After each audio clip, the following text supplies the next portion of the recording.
afternoon. So, ang lakwatsera niyong Inday ay mag-errands today. Pupunta ako ng BIR. So, magtitipid ang Inday nyo kaya naglalakad. Feeling ko dyan ay estudyante ako.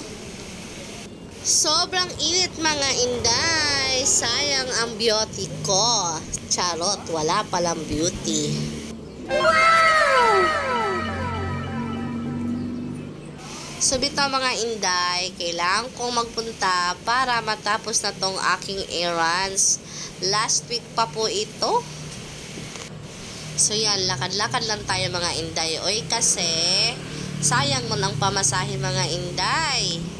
So naglalakad lang tayo mga Inday para mayroon tayong pang lunch.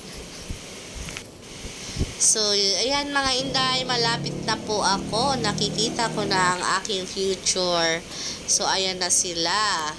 Super daming mga tao mga Inday. Diyos ko po. So, yan mga Inday, dumating ako ng alas 10, still 4 p.m. mga Inday, hindi talaga po ako natapos.